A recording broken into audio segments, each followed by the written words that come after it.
persembahan dan perpuluhan dapat ditransfer melalui BCA 857 050 5000 atas nama GBI Musi Palem Indah atau scan barcode QR kode GBI Musi Palem Indah. Tuhan Yesus memberkati. Shalom saudara. Shalom. Puji Tuhan, kita ketemu lagi di Menara Doa Online Gereja Betel Indonesia Musi Palem Indah. Hari ini saudara, saya percaya kita akan dilawat Tuhan lebih lagi. Kita akan belajar firman Tuhan. Saudara, saya akan sharingkan tentang the power of relationships. Biarlah ini akan memberkati saudara semuanya. Mari siapkan hati kita siapkan pikiran kita konsentrasi saudara. Istilah tutup pintu, fokus, konsentrasi, supaya bisa ngalami Tuhan, ngalami lawatan dan hadirat Tuhan lewat menara ini. Mari tutup mata kita saudara. Bapa, dalam nama Tuhan Yesus, terima kasih ya Tuhan. Kami boleh ya dikumpulkan kembali di tempat di mana kami berada ya Tuhan. Di dalam ya Tuhan program Menara Doa Online ini, kami rasakan hadirat-Mu ya Bapa. Sesuai dengan janji firman, 2-3 orang sepakat berkumpul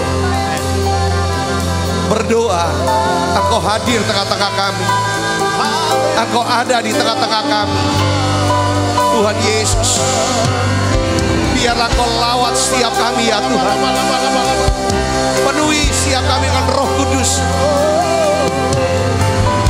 Terima kasih Tuhan, terima kasih untuk kesehatan, kekuatan, napas hidup.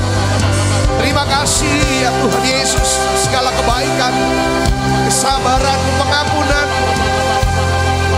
Terima kasih Yesus. Terima kasih ya Bapa, terima kasih Roh Kudus. Terima kasih Tuhan. Terima kasih Tuhan.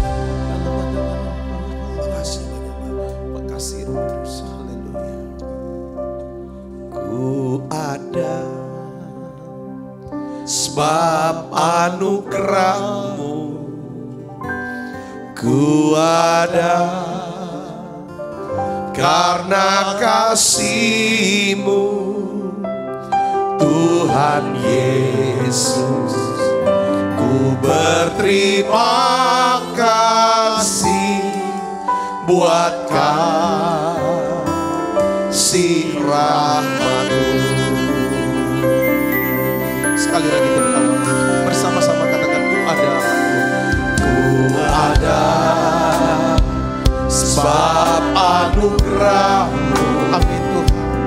Ku ada karena kasih-Mu, Tuhan Yesus. Ku berterima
saudara.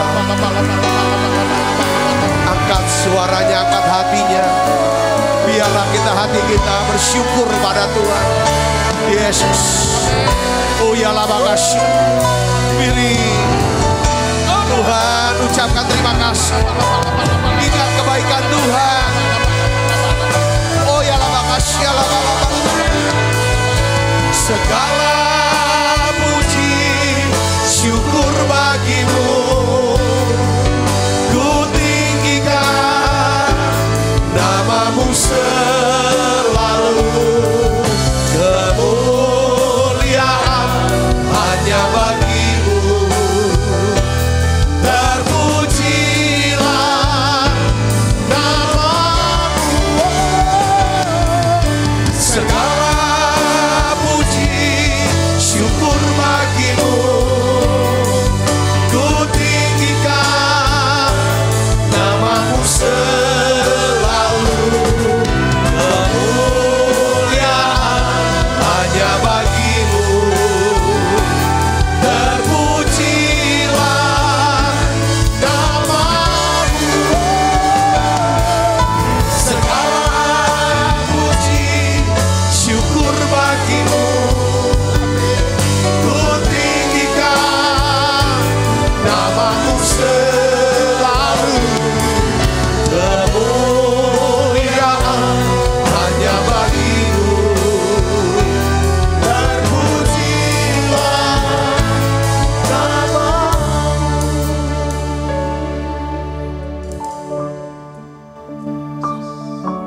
Saat kita berharap kepada Tuhan, saudaraku,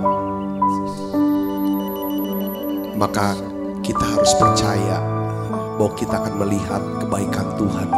Amin.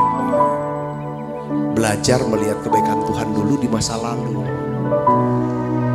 Kita lihat kebaikan Tuhan di depan kita. Mari tutup mata ibu bapak. Lihat kebaikan Tuhan. Harapkan kebaikan Tuhan, saudaraku. Terus melodi lagu ini. Mari saudara harapkan Tuhan sembuhkan sakit penyakit. Lihat saudara sudah disembuhkan. Lihat saudara harap lagi. Mari datang pada Yesus saudaraku. Doa saudara, doa. Berharap lagi saudaraku. Berharap Tuhan akan cukupi segala kebutuhan.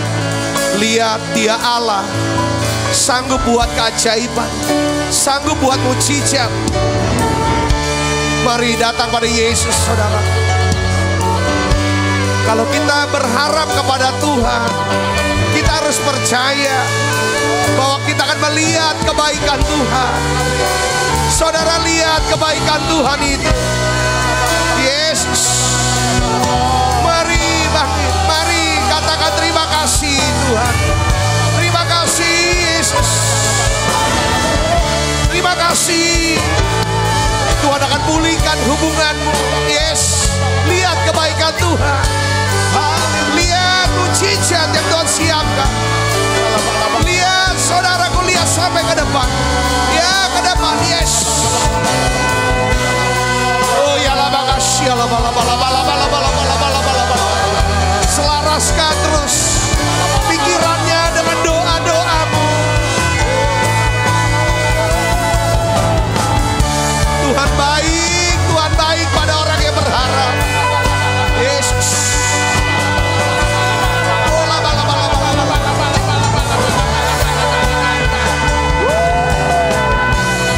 Tuhan Yesus, lawat anak-anakmu ini ya Tuhan. Siapa anak-anakmu ini Yesus? Terus saudara doa, tutup matanya.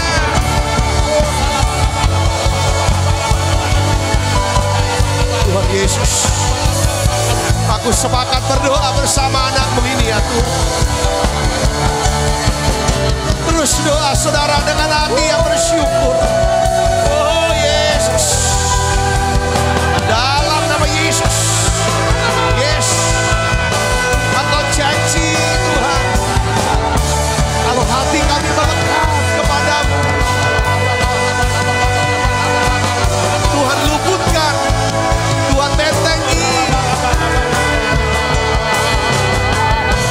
Kudus. Berbahasa roh, saudara, berbahasa roh. Oh ya lama kasih lama lama lama lama lama lama lama lama lama lama lama. Oh ya lama lama lama lama lama lama lama lama lama lama lama lama. Oh ya lama lama lama lama lama lama lama lama lama lama.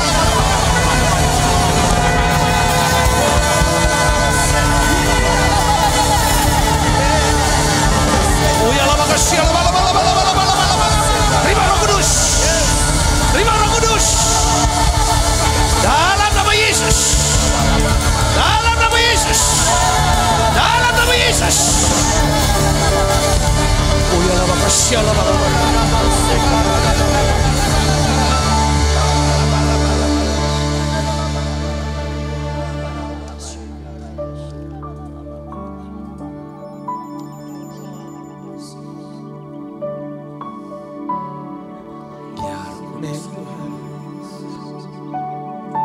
Kuasa-Mu sedang bekerja ya Tuhan di tengah-tengah kami.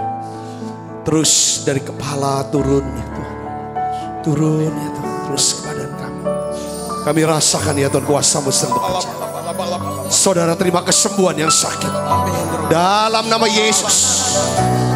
Saudara terima kekuatan yang baru. Terima kelegaan dari Tuhan Yesus. Damai sejahtera Tuhan turun.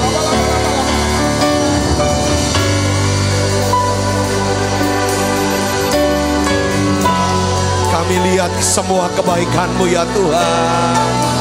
Lihat kebaikan Tuhan saudara. Ingat kebaikannya. Tuhan Kau selamatkan kami. Engkau yang sudah selamatkan kami. Engkau yang sudah mengampuni kami. Yes, Kau yang siapkan tempat buat kami di surga. Terima kasih untuk keselamatan Tuhan. Makasih Kau beri kami Roh Kudus.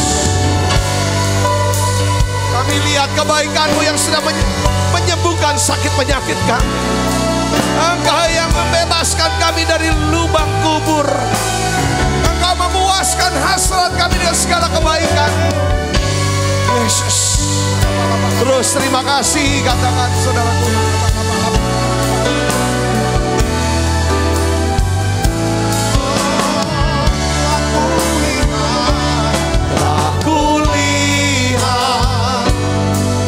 Kebaikan-Mu yang tak pernah habis di hidupku. Berjuang sampai akhirnya Kau dapati aku tetap setia. Telah kulihat kebaikan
Tuhan, kami bersyukur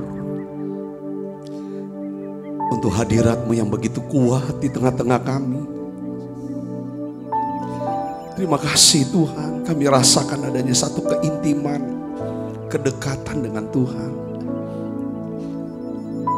Hati kami plong Tuhan, lega. Kami tenang karena kami tahu ada Tuhan yang dekat dengan kami. Makasih Tuhan. Makasih Tuhan. Tenang hati kami. Terima kasih Yesus. Untuk hadirat-Mu, kami percaya mujizat sedang terjadi tengah-tengah kami. Semua yang sakit Tuhan sedang sembuhkan. Semua yang lemah Tuhan kuatkan. Tenanglah jiwaku.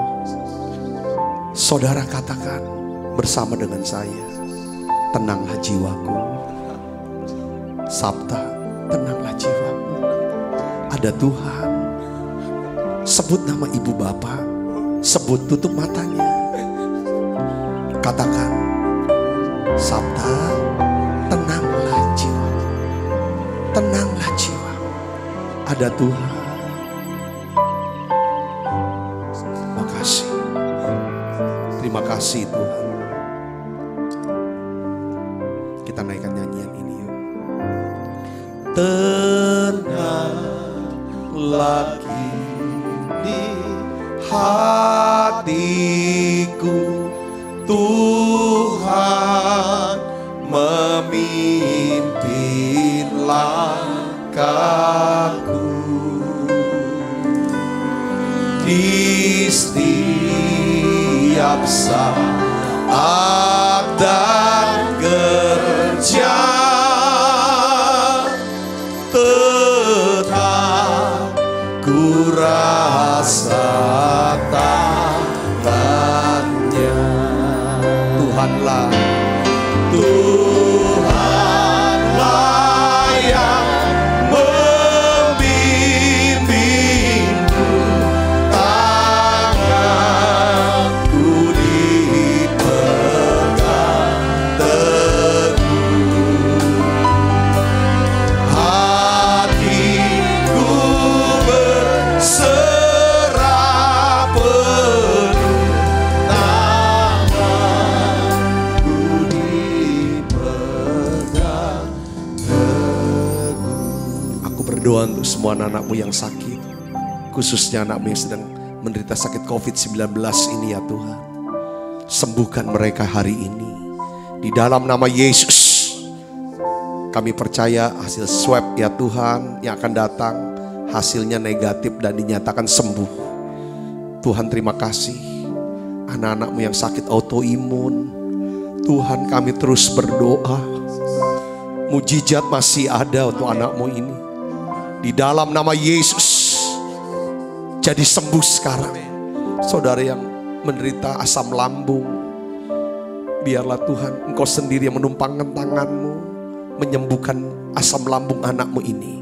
Dalam nama Yesus, mereka yang sakit jantung, Tuhan, tumor, kanker, aku berdoa, aku tumpangkan tangan, aku ulurkan tanganku ya Tuhan. Biarlah ya Tuhan, tangan Tuhan menjamah setiap mereka. Di dalam nama Yesus, dalam nama Yesus. Terima kasih Tuhan. Aku juga angkat tanganku ya Tuhan. Aku berdoa Tuhan anak-Mu ini. Turunkan berkat-Mu ya Tuhan buat mereka. Turunkan berkat-Mu Yesus. Turunkan berkat-Mu ya Tuhan. Berkat keselamatan untuk seluruh keluarga mereka. Dalam nama Yesus. Berkat ya Tuhan, kesembuhan jasmani. Berkat hubungan sosial ya Tuhan. Perluas dan beri kami kemampuan untuk membangun hubungan. Pertemukan kami dengan orang-orang yang tepat ya Tuhan. Berkat-Mu turun untuk keuangan. Berkati keuangan anak-anak-Mu, usaha pekerjaan mereka ya Tuhan. Dalam nama Yesus, mereka dapat pekerjaan. Mereka dicukupi ya Tuhan. Di dalam nama Yesus, urapi hamba-Mu untuk dapat menyampaikan pesan firman-Mu ini dalam bahasa yang sederhana dan mudah dimengerti. Dalam nama Yesus, semoga kita yang siap menerima firman, hati gembira, sama-sama katakan amin. Silakan duduk kembali Ibu Bapak. Shalom. Saya ingin sharingkan judul khotbah saya hari ini, yaitu The Power of Relationships. Kayaknya kita penting juga sudah belajar banyak tentang bagaimana membangun hubungan atau keintiman dengan Tuhan, dengan Roh Kudus. Dan hari ini saudaraku, yang sebenarnya kita bahas bagaimana kita bisa membangun hubungan, betapa pentingnya hubungnya. Ada kekuatan, kuasa di dalam hubungan dengan sesama. Kita akan lihat Alkitab kita dari Pengkhotbah 4 ayat 9 sampai 10. Saya ingin ajak ibu bapak untuk melihat. Kita akan baca bersama-sama Pengkhotbah 4 ayat 9 dan 10. Kita baca 1, 2, 3. Berdua lebih baik daripada seorang diri, karena mereka menerima upah yang baik dalam jerih payah mereka. Karena kalau mereka jatuh, yang seorang mengangkat temannya. Tetapi wahai orang yang jatuh, yang tidak mempunyai orang lain untuk mengangkatnya. Di sini Raja Salomo menulis di kitab Pengkhotbah, intinya adalah tentang pentingnya mempunyai hubungan, ya. Tuhan ingin ngajar kita, ya kan, tentang betapa pentingnya mempunyai kemahiran di dalam membangun sebuah hubungan dengan orang lain. Ini penting saudaraku. Ini kita mau belajar sekarang, ya, mahir membangun hubungan. Karena gini saudara ya. Saya tuh berpikir bahwa sampai hari ini, ya kan, kata kuncinya bahwa kita ini bisa ada sampai ke titik ini itu karena hubungan. Jadi alasan utama kenapa kok orang tidak menjadi seseorang yang Tuhan kehendaki, ini saya tulis. Atau tidak melakukan apa yang Tuhan kehendaki, atau tidak mendapatkan apa yang Tuhan sediakan, atau tidak berada di tempat yang Tuhan kehendaki. Menurut saya, saudaraku, adalah karena kita ini tidak mengetahui. Saya nggak bilang kata Anda ya. Kita tidak mengetahui siapa seharusnya yang ada di sekitar kita, siapa yang tidak seharusnya berada di sekitar kita. Kemampuan untuk membedakan siapa-siapa yang seharusnya berada di sekitar kita dan siapa-siapa yang tidak seharusnya berada di sekitar kita, ini yang menentukan suksesnya kita. Sukses kan bicara tentang kita menjadi seorang yang memang Tuhan kehendaki. Kita melakukan apa yang Tuhan kehendaki. Kita mendapatkan, memiliki apa yang Tuhan kehendaki. Dan kita berada di tempat di mana Tuhan kehendaki. Itu kan sukses yang kita belajar pada waktu itu saudara. Nah ini tuh gak bisa lepas dari apa? Dari hubungan. Saudaraku yang serius. Kita berhasil, kita gagal, itu dari hubungan. Nah Rasul Paulus sendiri saudaraku yang Kristus, dia jadi hamba Tuhan yang sukses, hamba Tuhan besar. Karena dia seorang yang mahir membangun hubungan, saudaraku. Boleh bilang di awal daripada kekristenan dia lahir baru. Saudara, saat dia pertama kali berjumpa Tuhan, dia punya mentor. Namanya Ananias. Dia punya sahabat namanya Barnabas. Dia punya anak-anak rohani yang kita bisa sebut. Ada Timotius, ada Filemon, ada Epafroditus. Ini orang keren banget. Saudara, dia bisa ngobrol sama kaisar, bisa ngomong sama gubernur. Ini orang hebat banget. Hebat membangun hubungan, pasti hebat berkomunikasi lewat tulisan-tulisan zaman dulu. Kalau dia ini zaman internet, wah, Paulus sudah dia tulisan-tulisannya, dia segala macam itu udah dia tulisan.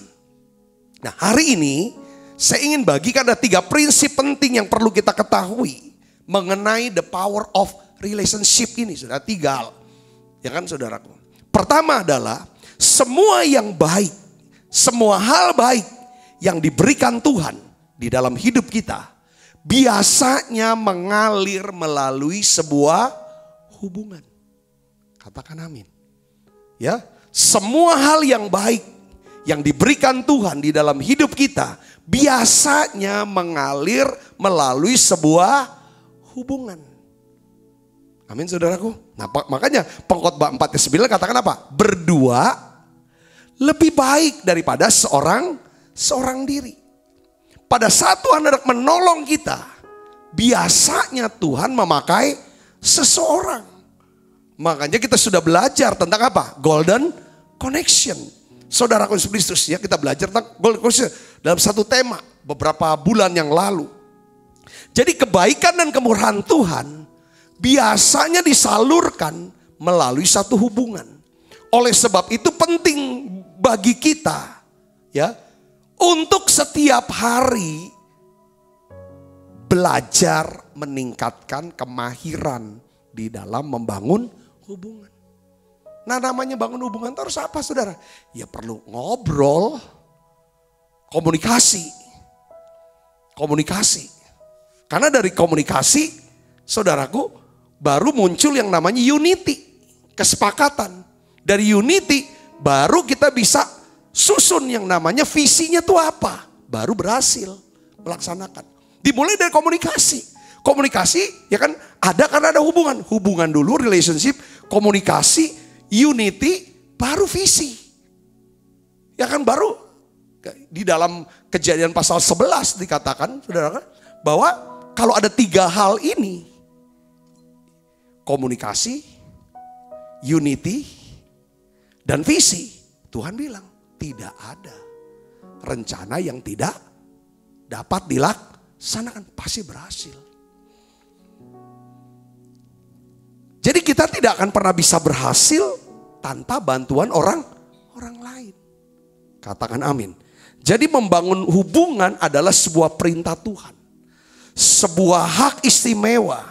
Sesuatu yang tidak bisa kita hindarkan. Suatu hubungan bisa menjadi golden connection. Suatu hubungan bisa jadi golden connection untuk setiap mukjizat dan pengalaman menggembirakan dalam hidup kita. Golden connection itu ada gini, saudaraku. Orang-orang ya kan yang ditempatkan Tuhan, yang kita bisa ketemu, ya, orang inilah yang menghubungkan kita dengan janji Tuhan. Katakan amin. Itu yang prinsip yang pertama. Jadi prinsip pertama apa? Semua yang baik yang diberikan Tuhan dalam hidup kita biasanya mengalir melalui hubungan. Jadi kalau kita udah tahu semua yang baik ini, artinya apa? Jangan gampang-gampang putus hubungan. Jangan gampang-gampang marah. Ya saudaraku, mau putus hubungan caranya berhenti komunikasi. Kalau udah gak ada komunikasi deh, saudaraku. Yang kedua adalah kemahiran membangun hubungan adalah suatu berkat Tuhan untuk mengalami perubahan di dalam hidup kita. Jadi orang tuh jangan kejar berkatnya, kemahiran bangun hubungannya ini. Katakan amin. Di dalam Yesaya 49 ayat 16 sampai 17. Coba lihat di sini. Ya kan? Lihat, aku telah melukiskan engkau di telapak tanganku. Tembok-tembokmu tetap di ruangan mataku. Kapan Tuhan melukiskan kita di telapak tangannya? Ketika dia ada di Golgota. Dipaku di atas kayu, dipaku, saudara, tangannya dipaku, saudara, di atas kayu salib. Itulah tanda, dia bilang, aku lukiskan tanganmu. Saudaraku, dia terpaku di atas kayu salib. Jadi dia mau ngomong begini, aku mengasihi kamu. Karena aku mengasihi kamu, maka aku akan kirim orang-orang yang akan membangun engkau. Jadi orang-orang yang membangun engkau datang bersegera. Tetapi orang-orang yang merombak dan merusak engkau meninggalkan engkau. Jadi saudara sini, ya, Tuhan tuh siapkan orang-orang. Tergantung daripada kita. Kita mau gak membangun hubungan dengan mereka? Emang bangun hubungan perlu apa kita tahu? Saudara, 3 hal. Perlu waktu, time. Perlu komunikasi, talk. Ya kan? Perlu yang namanya saling mempercayai, namanya trust. Katakan amin, saudara. Itu baru. Ya. Yang ketiga, segala potensi bisa digali untuk dimanfaatkan. Segala pintu kesempatan bisa terbuka jika kita mahir membangun hubungan. Katakan amin. Nah, di dalam ayat selanjutnya Yesaya 49 ayat 18, di situ dikatakan apa, saudara? Angkatlah mukamu dan lihatlah sekeliling. Kemampuan kita bisa melihat sekeliling kita. Ya kan, bahwa itulah harta terpendam sebenarnya. Orang-orang yang ada bersama kita, itulah berkat yang Allah siapkan buat kita. Bukan orang-orang yang di luar sana. Katakan amin. Yonatan, dengar baik saudara. Waktu dia menaklukkan orang Filistin yang jumlahnya seperti pasir, saudara katakan. Di laut. Dia tidak melihat orang yang tidak mendukung dia. Dia tidak melihat orang-orang yang tidak bersama dia. Dia hanya melihat orang yang ada di depan mata dia. Yaitu siapa? Pembawa senjata. Dia bilang, aku mau ajak kamu untuk perang lawan orang Filistin. Pembawa senjata bilang, ya aku sepakat dengan engkau. Kadang-kadang kita ngeluh ya saya gak punya tim yang hebat sih. Ya bisa. Saudara, wah orang-orang kita ini payah-payah semua. Ketika kita bisa menghargai orang-orang yang ada di sekitar kita. Ketika kita bisa menghargai keluarga kita. Kita bisa menghargai orang-orang yang dekat bersama dengan kita. Pada saat itulah Tuhan akan memakai. Yang akan memberi kita kemampuan untuk menggali segala potensi. Sehingga bisa dimanfaatkan dan berguna. Katakan amin saudara. Segala pintu kesempatan itu bisa terbuka. Katakan amin. Nah ini jadi tentang hubungan tuh ini. Nah, saya mau bagi lagi tentang hal yang lain lagi saudara dari hubungan ini. Memang untuk membangun hubungan kan gak bisa lepas daripada apa saudara? Ya kasih. Sifat-sifat manusia. Makanya kita perlu kenapa? Harus mengalami perubahan dalam roh dan pikiran. Karena syaratnya yang membangun hubungan, berkomunikasi, syaratnya kan harus kita bisa tinggalkan 3 kekuatan yang merusak. Salah satu dia bisa merusak hubungan. Yaitu apa? Saudara tahu 3 kekuatan yang merusak ini? Kebencian. Kalau kita benci terus, rusak hubungan. Yang kedua, ketakutan. Kalau kita takut mau bangun hubungan, nggak akan pernah ada hubungan. Yang ketiga, serakah. Orang nggak mau lah bergaul sama membangun hubungan sama orang yang serah. 3 kekuatan ini sebenarnya kekuatan yang menghancurkan. Dimulai dari hubungan sebenarnya. Orang gak mau gaul sama orang yang penuh kebencian. Pasti dia penuh kemarahan. Orang yang penuh ketakutan. Sehingga gak percaya terus. Curiga terus sama orang. Negatif terus sama orang. Yang ketiga adalah tamak, serakah, ego. Maunya segala macam diri dia. Gak bisa saudara. Oleh karena itu hubungan itu perlu yang namanya apa? Integrity, humility, dan generosity. Jadi harus ada yang namanya integritas. Ya bisa dipegang. Orang istilah zaman sekarang. Orang ini bisa dipegang deh omongannya. Bisa dipercaya. Gak mungkin dia nusuk lah dari belakang. Loyal, setia orang ini. Katakan amin saudara. Yang kedua adalah rendah hati. Rendah hati kan pasti gak mementingkan diri sendiri. Ya kan termasuk dengan murah hati. Nah, jadi saya ingin saudara hari ini kita belajar.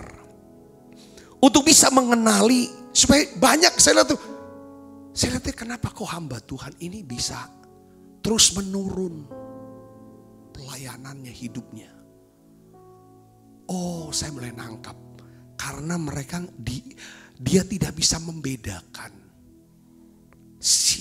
orang-orang yang ada di sekitar dia.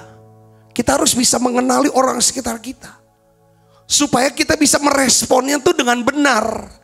Katakan amin saudaraku. Ya saya sudah banyak belajar nih. Umur sudah cukup. Saya berpikir udah lewat setengah abad. Jadi orang tuh datang silih berganti dalam hidup saya.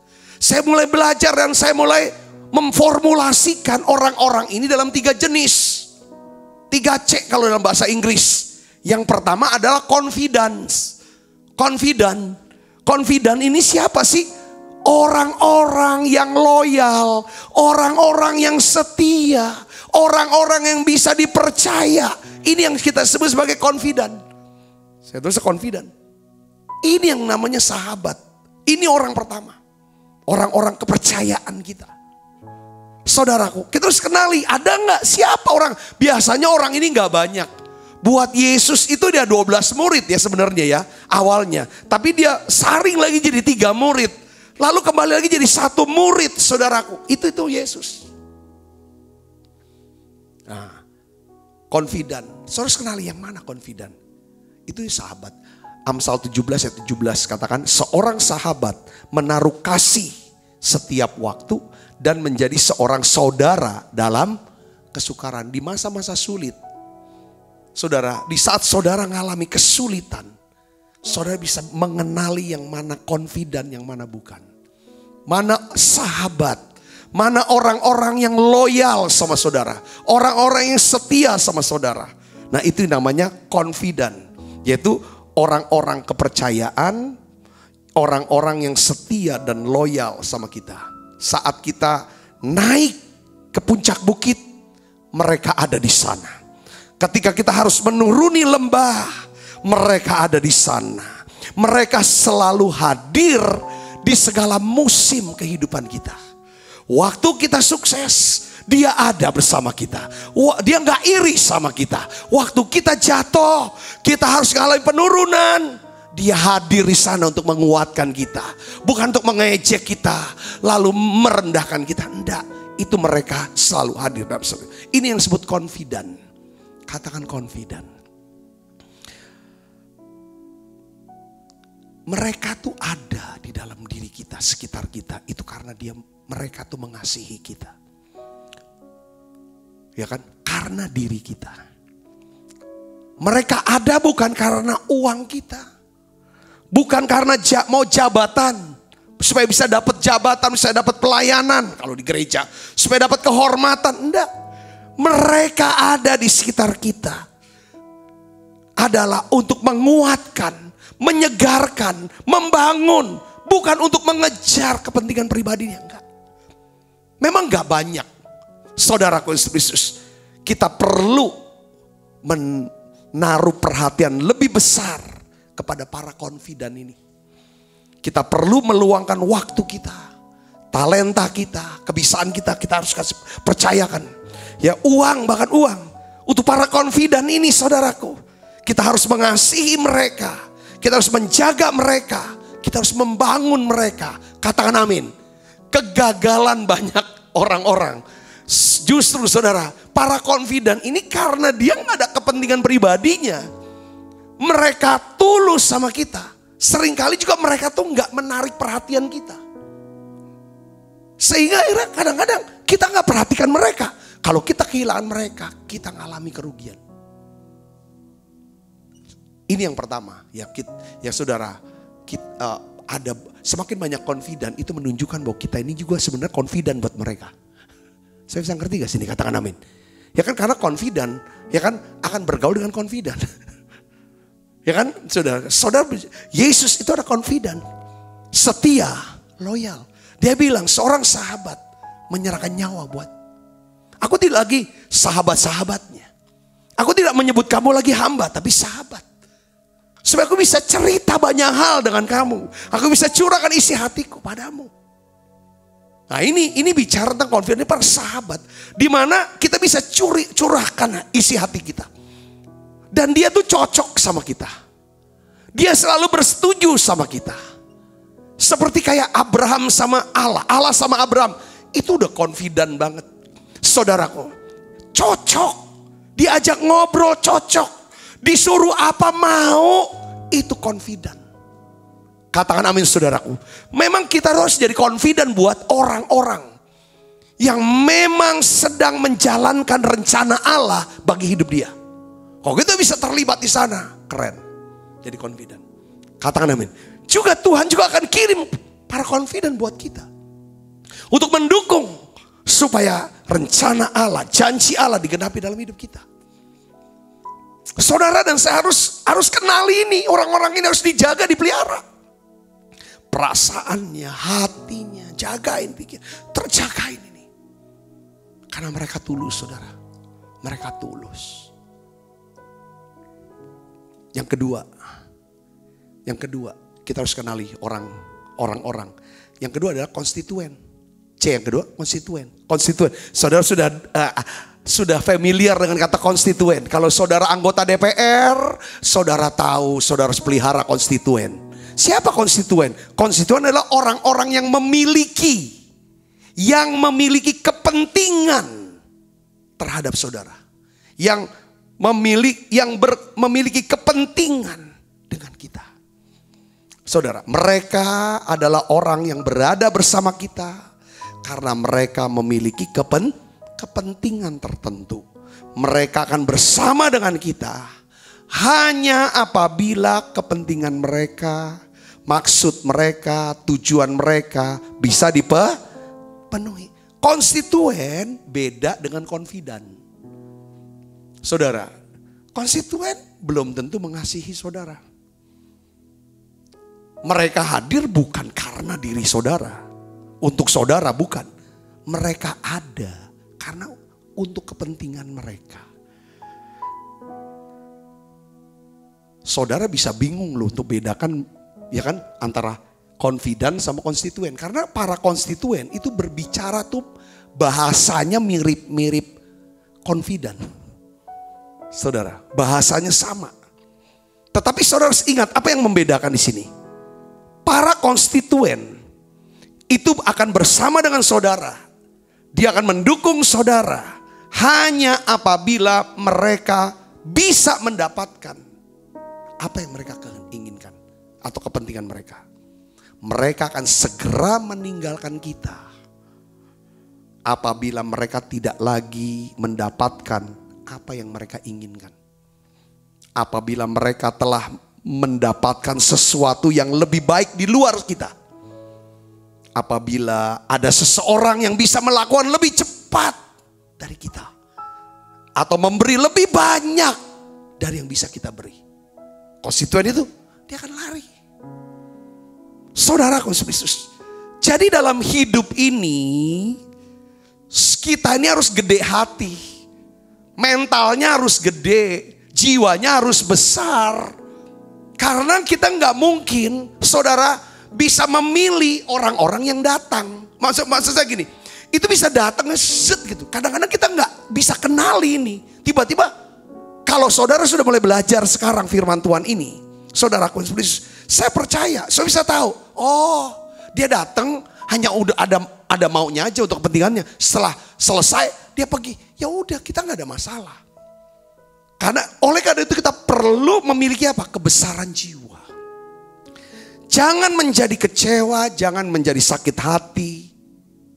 Ya, khususnya kepada para konstituen ini. Orang-orang yang hadir, yang bersama kita hanya karena ada maunya. Jangan bernegatif sama mereka, nggak boleh negatif. Bukankah hidup ini adalah kesempatan untuk melayani Tuhan? Kan saudara sering nyanyi kan? Hidup ini adalah apa? Kesempatan untuk melayani Tuhan dan menolong. Ya iya, gunakan itu. Kenapa? Kan orang kita bisa digunakan berguna buat orang. Kan mesti kita jadi, kan doa kita menjadi berkat buat orang lain. Katakan amin saudara. Setelah orang itu diberkati, kita harusnya senang. Lalu dia pergi cari orang lain lagi untuk mendapatkan berkat. Itu udah urusan dia. Yang bagian kita adalah kita sudah dipakai Tuhan untuk nolong dia. That's all. Jadi jangan sampai tuh baper gitu loh. Hidup tuh gak boleh baperan. Ya udah, itu cuma mau ininya enaknya mau. Setelah itu aku ditinggal loh. Ya iyalah, kan kita mau udah sering nyanyi. Hidup ini, nyanyi lagu ini lah. Biar ingetin lagi sudah. Hidup ini adalah kesempatan. Hidup ini untuk melayani Tuhan. Jangan sia-siakan waktu yang Tuhan beri. Hidup ini harus jadi berkat. Katakan, oh Tuhan, oh Tuhan, pakailah hidupku selagi aku masih kuat. Bila saatnya nanti ku tak berdaya lagi, hidup ini sudah jadi berkat. Katakan amin. Saudara mau jadi berkat gak? Pelihara konstituen. Dia bisa datang dan pergi, gak masalah. Tapi kita sudah jadi berkat buat mereka. Mau mereka ingat, mau mereka lupa, gak ada masalah. Ini untuk apa? Ini yang namanya antibiotiknya atau probiotiknya supaya saudara tidak kecewa. Kadang-kadang kita gampang bernazar kepada siapapun, berjanji kepada siapapun dengan maksud untuk supaya kita bisa, ya kan? Apa yang ini kita harus kita harus koreksi. Nah, buat saya udah sering, saya belajar banyak hal dari Alkitab. Oh Tuhan, betul ya. Ada confident, ada konstituen. Yesus tuh ngerti banget. Saya belajar dari Yesus. Yesus tuh tahu. Di dalam Yohanes 2 ayat 23. Ini ayat yang saya tuh pelajari dulu. Dari khotbah ini saya dapat dari ayat ini keluar. Saudaraku, lihat di sini. Lihat, kita baca. Yohanes 2 ayat 23. Kita baca sama-sama. 1, 2, 3. Dan sementara ia di Yerusalem selama hari raya Paskah. Perhatikan. Banyak orang percaya dalam namanya. Karena mereka telah, apa saudara? Karena mereka telah apa? Melihat tanda-tanda yang diadakannya. Ayat 24. Respon Yesus apa saudaraku? Harusnya kalau dia mau jadi caleg atau jadi pilpres, mau apa segala macam, jadi pilkada. Wah, ini harus dipelihara. Harus kan? Apa respon Yesus? Yesus bilang gini, Alkitab mengatakan gini, tetapi Yesus sendiri apa? Tidak mempercayakan dirinya kepada mereka. Karena apa? Ia mengenal mereka semua. Apa artinya mereka mengenal semua? Ya mereka ini konstituen. Kalau dipuasin, ya ada sama-sama. Kalau diturutin kehendaknya, akan sama-sama. Kalau ditolak, bilang enggak, kabur. Malah bisa nusuk dari belakang. Yesus tidak mempercayakan diri kepada mereka. Karena Yesus mengenal mereka. Katakan amin. Katakan amin. Tuhan Yesus mengenal mereka. Ya kan? Bukan berarti Tuhan tidak mengasihi mereka. Buat Yesus gak ada masalah. Dia tetap kok buat mujizat, ya segala macam untuk mereka. Jadi gini saudaraku, kita ini perlu mengenali orang-orang di sekitar kita. Kemampuan kita mengenali orang-orang di sekitar kita, itu menyebabkan kita akan menjadi semakin efektif. Kita semakin berhasil di dalam kehidupan kita. Katakan amin. Jadi kalau kita, confident, oke. Kalau ini confident, kita harus kasih perhatian lebih. Yang namanya time, talent, treasure. Harus lebih kepada confident ini. Konstituen kita kasih, berkatnya berkat umum. Kalau confident berkatnya khusus. Itu Tuhan. Tuhan juga gitu. Katakan amin. Perbedaan seorang confident dengan konstituen itu adalah apa? Motif. Motif mereka. Yang ya kan? Tentang apa? Kepentingan dan alasan yang berbeda. Saudara pernah tahu nggak kata scaffolding? Tahu ya saudara ya? Nah itu ada gambarnya tuh, scaffolding. Scaffolding adalah alat yang biasa dipakai untuk membangun sebuah gedung. Saat gedung sudah selesai terbangun, scaffolding apa tetap ada di gedung itu? Tidak, dia harus disingkirkan. Saudaraku, ada orang-orang yang datang dalam hidup kita dan menjadikan kita sebagai alat untuk mencapai tujuan mereka, kepentingan mereka. Lalu setelah selesai kepentingan dan tujuannya, mereka pergi meninggalkan kita. Kalau kepentingannya sudah selesai. Saudara kecewa enggak? Seharusnya enggak dong dan bangga. Katakan amin. Saya pernah dengar seorang penceramah, kita harus punya jiwa seperti tukang parkir. Dia bilang, ketika mobil datang kita senang, ketika mobil keluar kita juga lebih senang. Saya awalnya mikir, kenapa harus jadi punya mental tukang parkir? Mobil datang dia senang, saudaraku. Dia parkirin, pas mobil keluar dia lebih senang. Kenapa? Karena mobil itu yang di dalam mobil sudah selesai dengan tujuannya, dengan kepentingannya. Dia keluar. Ya dapat uang parkir.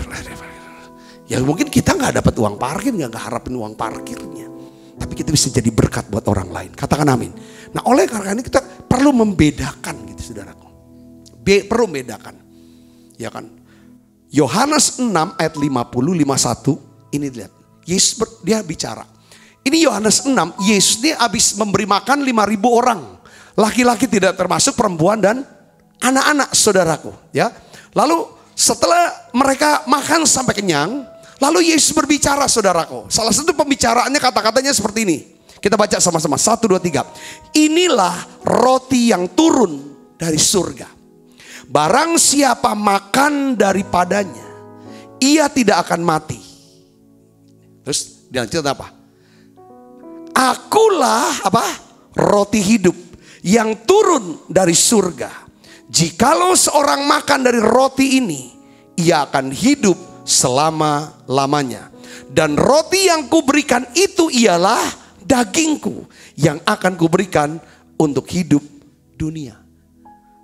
Waktu Yesus bicara ini kepada orang Yahudi, saudara, yang habis makan kenyang roti dan ikan dari Yesus, mereka ngerti gak omongan ini? Ngerti banget. Karena nenek moyang mereka pernah bercerita bahwa nenek moyang mereka pada waktu di padang gurun, mereka makan roti yang turun dari surga. Yesus mau ngomong, sebenarnya aku ini roti hidup. Roti yang turun dari surga. Kalau kamu makan roti ini, yaitu dagingku, kamu beroleh hidup yang kekal. Ketika mereka dengar seperti ini, saudara, ini satu perkataan yang keras buat mereka. Di ayat 60 dikatakan begini, saudara. Sesudah mendengar semuanya itu, banyak dari siapa? Murid-murid, bukan orang banyak ini. Ini murid. Jadi ada murid-murid yang confident, ada murid-murid yang konstituen lagi. Saudaraku, ya. Berkata apa? Perkataan ini keras. Siapakah yang sanggup mendengarkan? Lalu dilanjutkan dari perkataan ini ayat yang ke-66. Apa? Yohanes 6 ayat 66. 666. Apa saudara? Kita baca sama-sama. 1, 2, 3. Mulai dari waktu itu, banyak murid-muridnya mengundurkan diri dan tidak lagi mengikut Yesus. Jadi yang namanya, saudara, nih saya mau bicara sama para pemimpin di gereja. Yang namanya jemaat bisa datang, jemaat bisa keluar rame-rame. Itu harus sesuatu yang biasa. Katakan amin, saudaraku. Ya kan? Sahabat saya bilang, waduh Pak, beberapa daripada leaders ini pada keluar. Mereka mau cari yang bapak yang lebih baik. Saya doa supaya sahabat saya ini kuat. Tapi saya mulai tahu bahwa mereka ini bukan confident. Mereka konstituen, tapi paling tidak sahabat ini sudah jadi berkat buat mereka. Gak apa-apa. Katakan amin, saudaraku Yesus. Lalu Tuhan tanya sama para murid yang lain. Setelah semua pada keluar, kita lihat, saudaraku. Lalu di ayat selanjutnya, kan Yohanes 6 ayat 66. Ayat 67-nya Yesus langsung, ketika mereka, Yesus bicara kepada 12 murid. Nah ini 12 murid ini para apa, saudara? Ini para confident pada awalnya. Para confident. Mereka bilang, Yesus bilang apa, saudara? Para murid? Apakah kamu, dia tulis ke 12 murid ya. Yang lain tuh di luar 12 murid. Apakah kamu tidak mau pergi juga? Silakan pergi. Nggak apa. Aku nggak kecewa, aku nggak luka, aku nggak marah. Silakan. Jawab Simon Petrus kepada ini confident ini. Ini confident. Tuhan, kepada siapa kami akan pergi? Perkataanmu adalah perkataan hidup yang kekal. Dan kami telah percaya dan tahu bahwa engkau adalah yang kudus dari Allah. Nah ini yang jadi masalah gini ya. Kadang-kadang kita ini kecewa sama para konstituen yang cuma mau kepentingan. Coba kita cek diri kita. Jangan-jangan kita juga kalau berhubungan sama orang gak pernah jadi confident. Kita cuma jadi konstituen aja. Untung gak? Masih A, ada untung gak? Ambil tujuan. Padahal kita harus sering nyanyi, hidup ini ada. Kita harus jadi berkat. Kita harus jadi orang yang loyal, yang setia. Nah, lalu kita pilih kan saudaraku yang Yesus. Jadi konstituen ini datang dalam hidup kita untuk pergi meninggalkan kita. Kita harus tahu itu. Ya, kita harus siapkan hati yang lebih besar agar kita tidak mudah terluka dan kecewa. Siapkan hati saudara. Pokoknya yang datang kita mengasihi, yang keluar kita rilis, kita berkatin. Katakan amin saudaraku. Karena memang tugas kita ya itu, melayani. Yang ketiga saudaraku Yesus Kristus. Yang ketiga adalah komred. Katakan komred. Komred. Kalau dalam bahasa ininya kamrat. Komred itu adalah orang-orang yang mau berperang. Ya seperti orang yang datang dalam hidup kita. Kita itu ya kan, yang mempunyai musuh yang sama. Dia berpikir kita musuh dia itu sama dengan musuh kita. Dan mereka ingin berperang bersama kita untuk memerangi musuh yang sama ini. Saudara, itu komred. Ya. Mereka ada bersama kita bukan karena kita, bukan karena dia mengasihi kita, enggak. Itu enggak.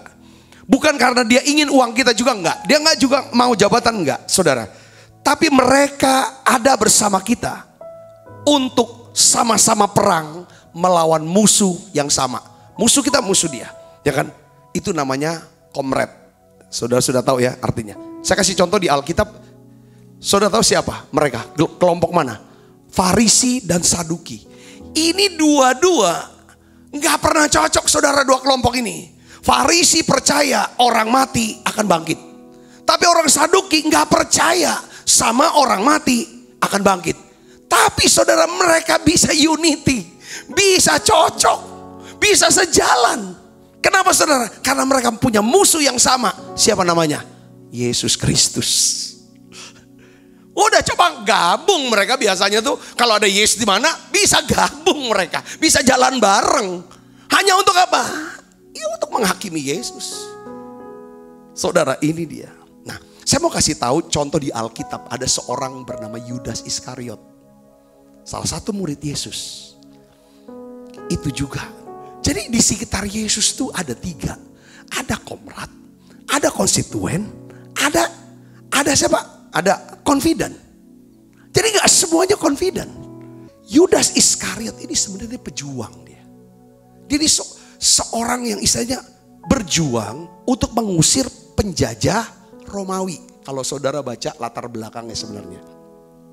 Nah, dia mengira, Yudas mengira bahwa Yesus ini bisa diajak berperang melawan penjajah Romawi.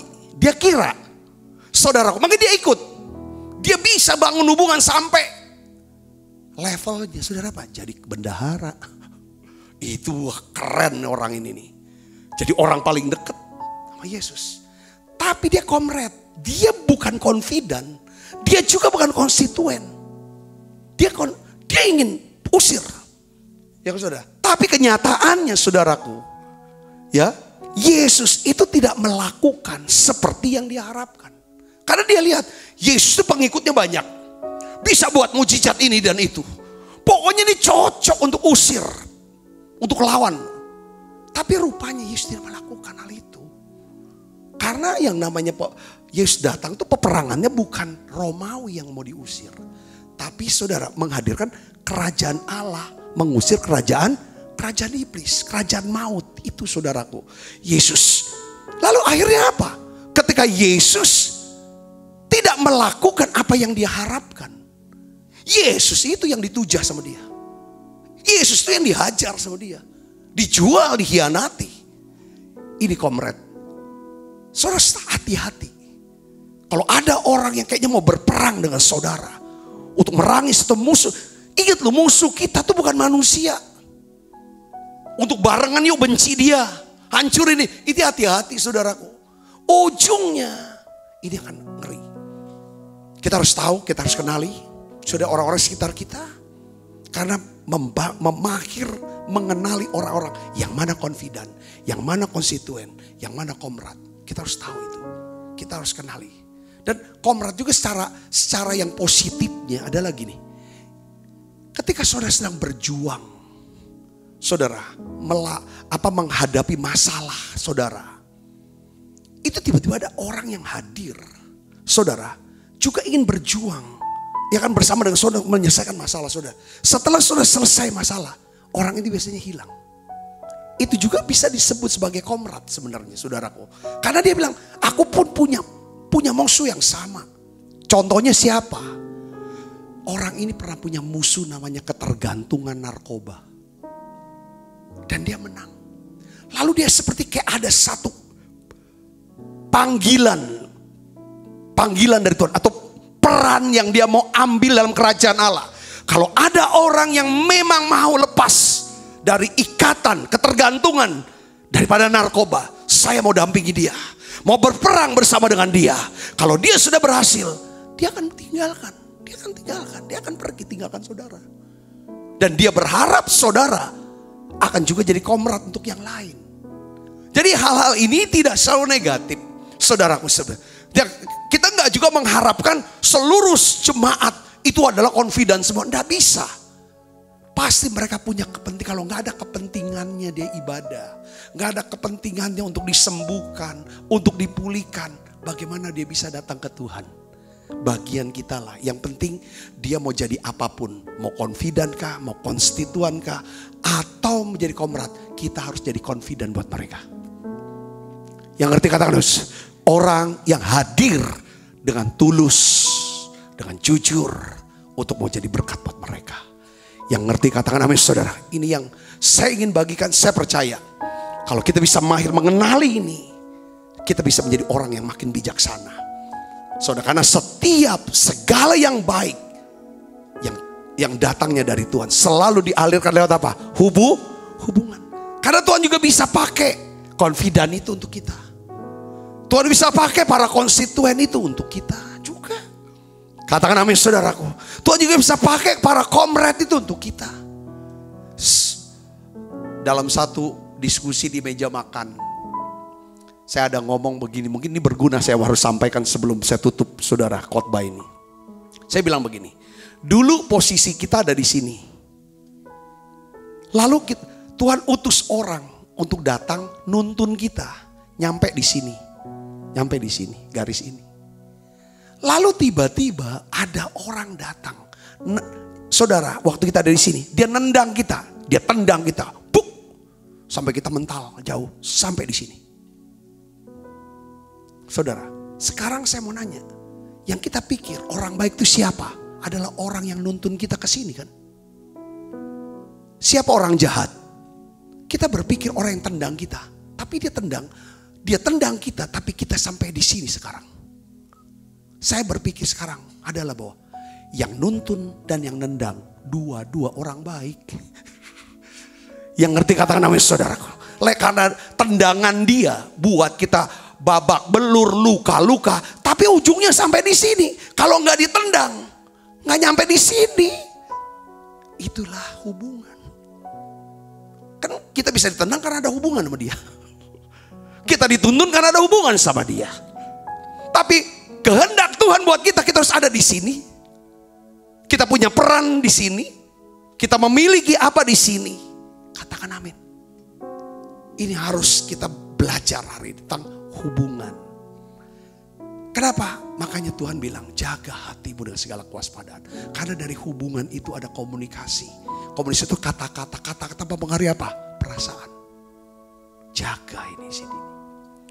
Jangan mudah kecewa, jangan mudah. Kita bisa lihat, makanya Paulus bilang, kita tahu sekarang Allah turut bekerja. Katakan amin. Yuk kita akan bangkit berdiri, kita akan doa sama-sama. Hidup ini adalah kesempatan. Hidup ini untuk melayani Tuhan. Jangan sia-siakan waktu yang Tuhan beri. Hidup ini harus jadi berkat. Oh Tuhan, pakailah selagi aku masih kuat. Bila saatnya nanti ku tak berdaya lagi, hidup ini sudah jadi berkah. Oh Tuhan, oh Tuhan, pakailah hidupku selagi aku masih kuat.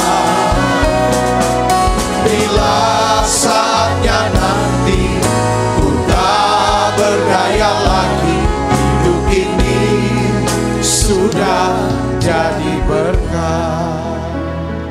Kita doa, saudara, tutup matanya. Bapakku berdoa untuk setiap anak-anak-Mu.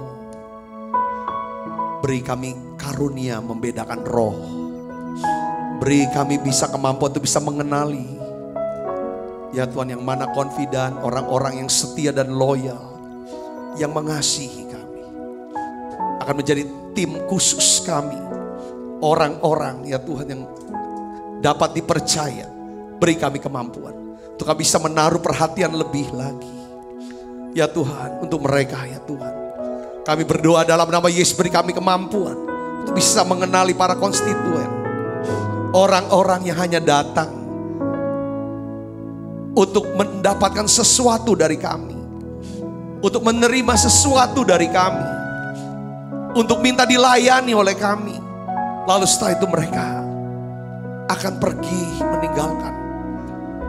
Biarlah ya Tuhan, pada saat mereka datang kami bisa mengasihi. Pada saat mereka pergi kami bisa mengutus mereka menjadi para confident untuk orang lain. Kami berdoa ya Bapa, dalam nama Yesus, beri kami kemampuan untuk bisa membedakan orang-orang yang menjadi comrade, ya Tuhan. Seorang yang mau berjuang, yang mau berperang karena memiliki musuh yang sama. Aku berdoa ya Bapa, dalam nama Yesus, biar Engkau penuhi setiap anak-anak dengan Roh Kudus. Beri ya Tuhan hati yang penuh kasih, hati yang bisa mengasihi, hati yang bisa melayani, rela jadi roti yang dipecahkan, jadi anggur ya Tuhan yang dicurahkan, jadi berkat, hidup jadi berkat ya Tuhan, untuk nama Tuhan dipermuliakan. Terima kasih Tuhan, terima kasih. Kami percaya segala yang baik selalu disalurkan, dialirkan lewat hubungan. Segala potensi bisa dimanfaatkan, setiap pintu akan terbuka kalau kami mahir membangun hubungan. Bapa, kami berdoa dalam nama Yesus, kami menjadi orang-orang yang mahir dalam bangun hubungan. Kami mau belajar berkomunikasi dengan baik, dengan kata-kata yang baik, kata-kata yang sopan, nada yang tepat. Saudaraku Yesus, dengan ya Tuhan integrity, ya Tuhan, dengan ya Tuhan humility, dengan generosity. Ya Tuhan, kami mau ini Tuhan, rendah hati, murah hati, besar hati, baik hati. Tuhan, jauhkan sifat ya Tuhan yang penuh dengan kebencian, keserakahan, dan juga ketakutan ya Tuhan, yang akan menghancurkan daripada komunikasi dan hubungan kami dengan yang lain. Aku berdoa dalam nama Yesus, pulihkan hubungan-hubungan ya Tuhan. Ya Tuhan, dalam keluarga, suami istri, ya Tuhan, dan juga hubungan-hubungan antara para pemimpin rohani dengan jemaat. Pulihkan hubungan sesama saudara seiman. Pulihkan hubungan bangsa ini ya Tuhan. Terima kasih Tuhan, terima kasih. Kita akan makan perjamuan kudus. Dalam nama Yesus kami berdoa. Kita siapkan saudara perjamuan kudus kita. Kita angkat roti. Setiap kali kami makan perjamuan kudus, kami ingat bahwa kami punya Tuhan Yesus mengasihi kami. Sebab apa yang telah kuteruskan kepadamu telah kuterima dari Tuhan, yaitu bahwa Tuhan Yesus pada malam waktu ia diserahkan mengambil roti, angkat roti. Dan sudah itu ia mengucap syukur atasnya. Ia memecah-mecahkannya dan berkata, inilah tubuhku yang diserahkan bagi kamu. Perbuatlah ini menjadi peringatan akan aku, saudaraku. Bukankah roti tangan kita adalah persoalan kita dengan tubuh Kristus? Mari kita makan dalam.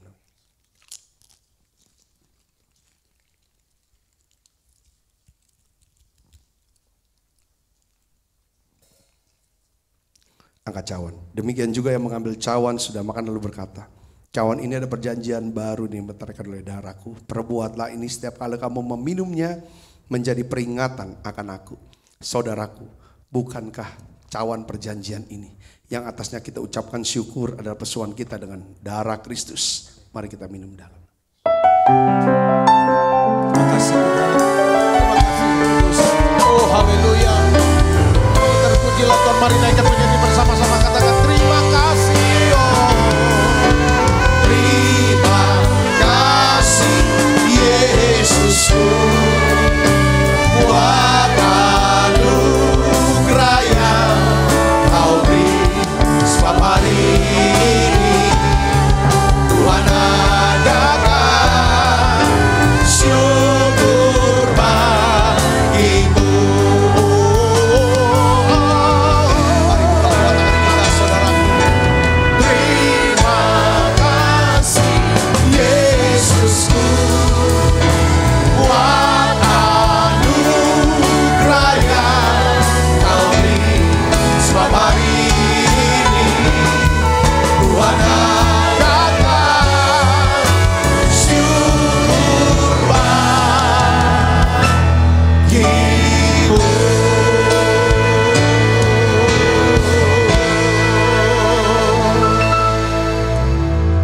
Mari buka kedua tangan kita, arahkan hati pandang kita ke surga untuk menerima berkat dari Allah.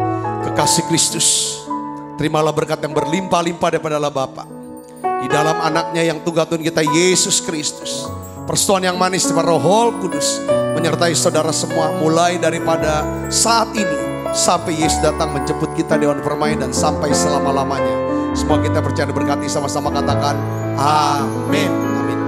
Kalau saudara diberkati dengan pelayanan menara doa online Gereja Betel Indonesia Musi Palem Indah, please saudara bisa share ke teman-temannya yang lain linknya. Saudaraku, di-sharekan. Saudaraku, Tuhan Yesus memberkati.